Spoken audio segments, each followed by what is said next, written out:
Hello, what's up, YouTube? That was me giving you a chance to respond. Because unlike all the other channels out there, I care what you think. It's that time of year again. The Spotify stats come out. The pictures show up on social media platforms of who you've listened to over the last year, or if you're an artist, how many times people have listened to you. Lots of free advertising for Spotify and how great it is. At the same time, you get just about as many people complaining about the royalty rates for Spotify, how they are not fair, how artists cannot make a living off them, and so on. But here is the problem. Spotify does not care about you as an artist. Spotify is not interested in you as an artist. Spotify does not give a fuck. What do I mean by this? Well, Spotify is in the business of making money. At least they will be in the business of making money if they turn a profit. What is the criticism? Well, one of the criticisms of Spotify is that the royalty rate, the payout per stream, is so minuscule that artists are not fairly compensated for their work. To make the minimum annual wage in the US, which apparently is legislated at $15,000, that's $15,000 US for a year, you need 3.5 million streams on Spotify. And that's not going to happen for an independent artist. Spotify is not your friend. Spotify's business model has got nothing to do with paying artists fairly. I recall that Spotify started off as a service of dubious legality, streaming music to subscribers. And it didn't start well because Spotify was not compensating the rights holders at all for their music. Major labels come along and started suing them. I remember that. So in order to attract subscribers, Spotify needed to be able to offer a large catalogue of music legally.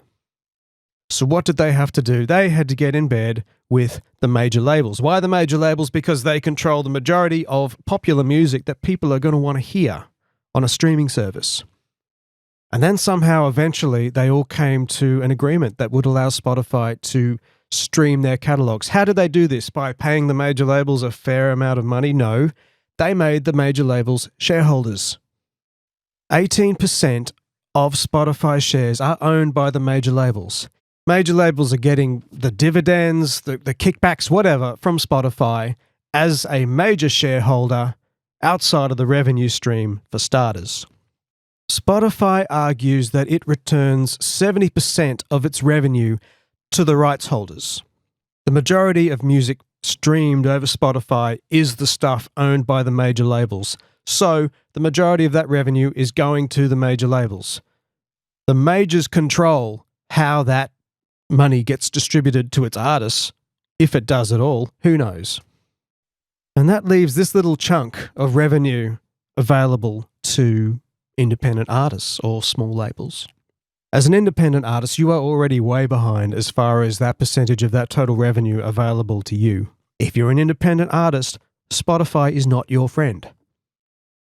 But let's go further into this, the criticism that artists cannot make a living from Spotify.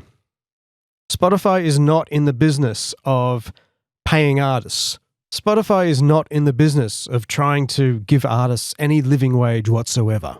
So there are two groups of customers for Spotify, right? You've got the free tier where they have to listen to ads. So a bit of advertising revenue comes in. That's the stuff that gets distributed back to the rights holders. And then you've got the customers who actually pay a small fee per month for, I suppose, unlimited access to the entire history of recorded music on demand. If you're an independent artist missing out on music sales from this, these people are not your audience. If people like you, they will still support you outside of that system. A lot of people pay for Spotify just for the convenience, but they are still music fans and they still want to support artists. But if, as the majority of Spotify subscribers, I suspect, are more interested in convenience, paying from $0 to $10 a month, and that's all, they are not your customers. They're spending that so they do not have to spend $20 on each CD that they want to listen to. They are not your audience. They're not going to buy your stuff in the first place.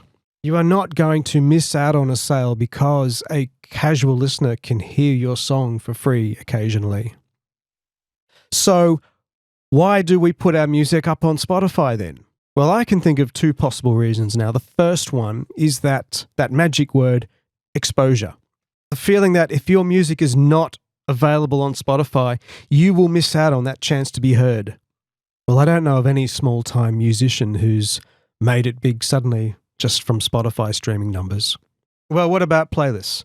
Well, there are people out there who are curators of Spotify playlists that people listen to, and you can get exposure that way.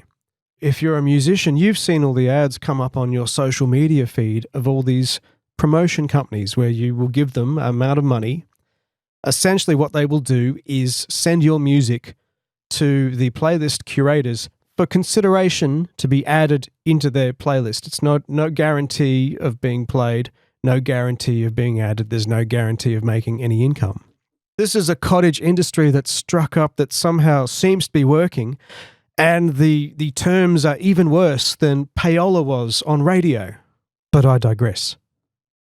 But I suppose the argument is that if you're an independent musician, you're not making much money anyway, so why not have your music available on Spotify on the chance that it can get discovered? And if that idea works for you, that's fine. And, I've actually done that myself. As an insurance policy, a small selection of my catalogue is on Spotify, so I'm discoverable. Who knows if that will pay off? I don't know.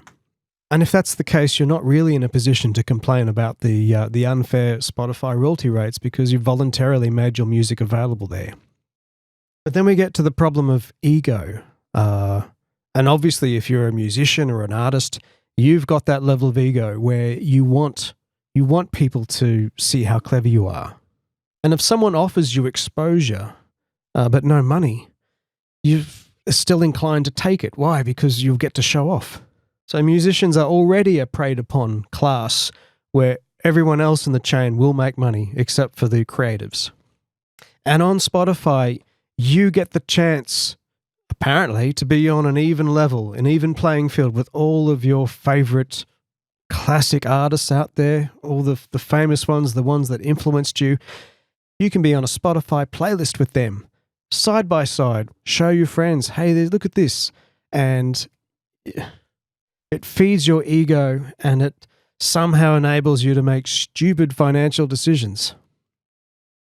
That is why creatives are always going to be the last people to get paid. They are easy prey for any other corporate structure that wants to take advantage of them. So with a combination of the fear of missing out, the fear of not being discoverable, as if that's going to happen anyway, it's probably very similar to your odds of winning lotto. Combine that with the power of the ego, wanting to make sure that you're up there with the best of them. That is an explanation why musicians continue to make their music available on streaming services that do not care one way or another, whether you're there or not. Spotify does not care about you as an independent artist. Spotify does not care whether you put your non-top 40 music on their platform or not. They've got the entire history of popular music there, and that is the music that Spotify needs to be able to attract subscribers. They're fine. They're set. They do not care. Your music means nothing to them. Even if all those independent artists, the smaller tier artists, all pulled their music off Spotify, would anyone on Spotify really care? Would it make a difference? No. Now, it's very hard to draw a conclusion from this, but I think of Spotify as legalized piracy. It makes piracy so uneconomical that no one can be bothered to even pirate music anymore. As a musician, as a creative, the Spotify business model is abhorrent to me. It has no relevance to making new and meaningful connections with music fans. The saddest thing, though, is that Spotify has conditioned an entire generation of music listeners to believe that music should be freely available and that no one should actually have to buy it. And that's just going to make it harder and harder for struggling musicians to put quality stuff out there as they struggle to feed themselves.